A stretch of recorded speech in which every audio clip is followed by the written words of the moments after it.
This is an exciting time if you're a firearms enthusiast. Very exciting, especially if you're younger. If you are somebody who the entire time you've been involved with firearms have had the term assault weapon as part of your vocabulary or the vocabulary that the gun grabbers use, you are going to particularly enjoy this because it doesn't happen often enough. We are seeing the end of this trail of propaganda that the anti-gun people use against us. And it's only the third or fourth time that I've seen it. And I'm getting old.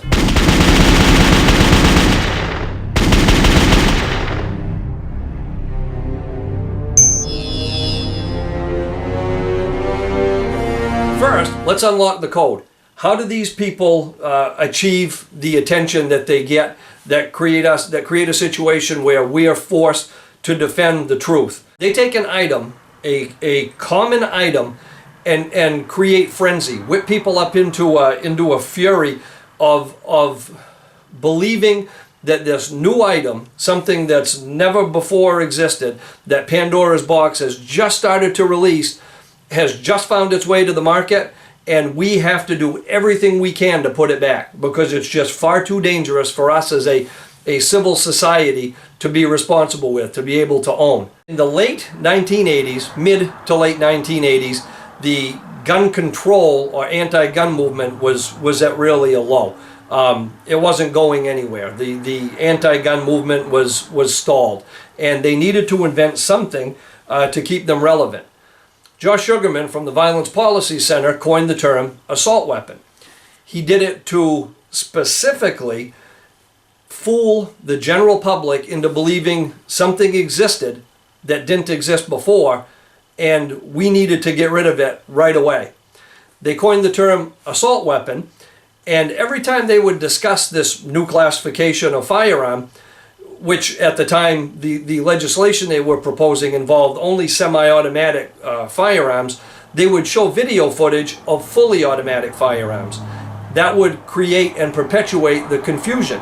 So people that were not part of the firearms community would be home watching the news. They would hear about this new dangerous classification of firearm that legislation would just happen to have been recently proposed to overregulate, and they would show footage of machine guns. That's where the confusion started. It wasn't by accident. It was very, very, very specifically done. And here we are 30 some odd years later, very effective. When our community called them out on this and explained to people, no, these are not assault weapons in any way, shape, or form.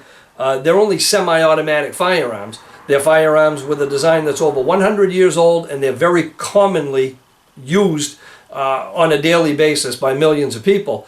All they did to feed this, and again, they're dealing with people that are uneducated in the area of firearms, was add those words to their description. These were now semi-automatic assault weapons. And again, they would continue to show the footage of the machine guns firing while they would be talking about over-regulating this old design. Along with this, they would discuss another phrase that would come to be very common, sporting purpose.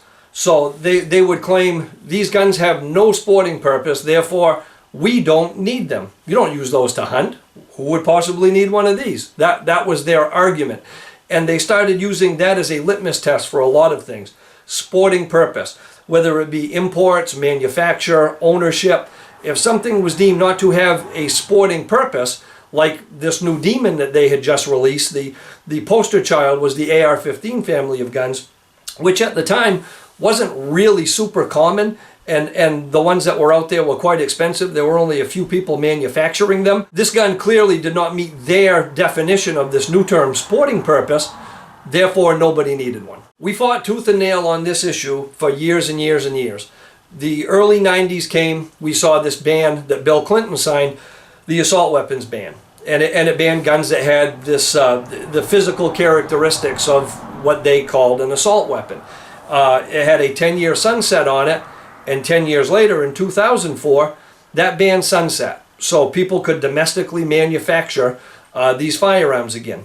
Again, namely the AR-15 family. This was their boogeyman. That was their poster child of guns that nobody should have, even though it had been around since the late 1950s. Now, desperate times call for desperate measures for these people. So the folks that you saw on the news, that would come up with these ridiculous explanations of what was an assault weapon and why they were so dangerous for everyday average people like you and I to own, the stories got further and further and further away from reality. If you knew anything about firearms, never mind it went past the litmus test. I mean, these things were almost laughable. Some of the claims that they came up with didn't even make any sense. They weren't even physically possible. But to the uneducated, to people that are not involved with firearms, they continue to sound reasonable and scary. Some of these tool bags that were opposed to us owning these AR-15s, they have we'll say a curious relationship with the truth. They would come up with phrases and statements and comments that didn't even fit together. They would just, I think they would look at a list of 50 scary words for a non-gun owner, and they would just mix and jumble those words together and then spit them out into a sentence. It was really pathetic. This is a ghost gun. This right here has ability with a 30 caliber clip to disperse with 30 bullets within half a second. 30 magazine clip in half a second. But I read the legislation. I'm sorry. I read the legislation and it said that it would regulate barrel shrouds. What's a barrel shroud and why should we regulate that? The guns that were chosen back in those days were basically the guns that most gangs and criminals were using to kill our police officers. I'm not saying it was the best bill, but that was the best bill they could get out at that particular time. I actually don't know what a barrel shroud is. I believe it's a shoulder thing that goes up. Come on. This is crazy. You can't certainly use this for hunting. But some of these bullets, as you saw, have an incendiary device on the tip of it, which is a heat-seeking device. So you don't shoot deer with a bullet that size. If you do, you could cook it at the same time. So let's fast forward a few more years to where we are today. Because of this amazing disinformation campaign that the gun grabbers have done, because of all of the interest that's been built into these firearms, AR-15 style firearms in particular are no longer rare, they're no longer uncommon, they're no longer expensive, they're very accessible, they are very common. There are hundreds and hundreds and hundreds of companies manufacturing them and thousands of companies that manufacture accessories for them. So this one gun that they wanted to steer people away from owning has actually become the top selling firearm in the United States for 5, 6, maybe 7 years at this point. Because of that, people are using them for all kinds of things, just like we used to in the past, but now in much greater quantities. People use them for hunting. People use them for self-defense. People use them for competition. People use them recreationally. There are so many of them out there, and they are in such high use that the very sporting purpose clause that they used to disqualify these guns from ownership, if you look up sporting purpose in the dictionary, it's got a picture of an AR-15 there because it meets that criteria perfectly. So this entire thing, though it's taken a long time, has completely backfired on them, and we're seeing the beginning of the end of the assault weapon scare. Now, if you're one of the younger shooters out there and your entire time with an interest in firearms has been spent fighting this assault weapons propaganda campaign, rest assured there have been several others before that we fought previously. There was the Saturday Night Special scare, where everything that was inexpensive was labeled dangerous and nobody should be able to own it, and they had special legislation trying to ban guns that they coined as Saturday Night Specials. That's long gone at this point, thankfully. They've tried to get rid of different types of ammunition, getting creative. There was an entire classification of cop killer bullets that they tried to push on people. The story behind that is far too deep for a short video like now. Maybe we can look into that sometime in the future.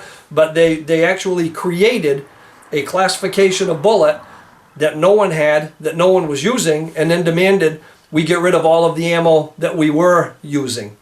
There have been all kinds of things that they've done, and again, they have a curious relationship with the truth. So even though some of these things stick out as obviously false to you and I, there are a lot of people at home watching their television or YouTube or social media that absolutely believe these things, and that's what makes our job tough. So if you've been on the front lines of freedom, if you've been educating people, if you've been explaining to people diligently over all of these years, there is no such thing as a semi-automatic assault weapon, thank you, because that ship is about to sail.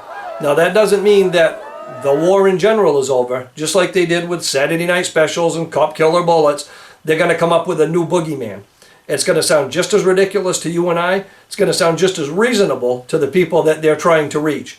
So we have to continue our due diligence, but you might sleep well tonight knowing that today more people own AR-15s. You can buy a second or a third or a 14th one for less than half the price they cost even in the 1980s, all thanks to the anti-gun movement. Their lies, their deceit, their disinformation, their entire propaganda campaign has come all the way around 360 degrees, and this one gun that they tried so diligently to get rid of is now the most popular gun in the United States. How awesome is that? Well, thanks for tuning in. It's not often that we actually get to smile and celebrate a victory. We don't have enough victories, and you and I both know that we have to remain just as diligent for the rest of today and tomorrow and every day forward in fighting these things. So it's not time to pat ourselves on the back. We still have a lot of work to do, but it's important to know that that hard work pays off, and we can continue to move forward. So thanks for tuning in. I hope that you liked this short video. If you did, please click like, share us with your friends in your vast social media universe. If you don't subscribe to the channel already, please do. Until next time, have fun and be safe.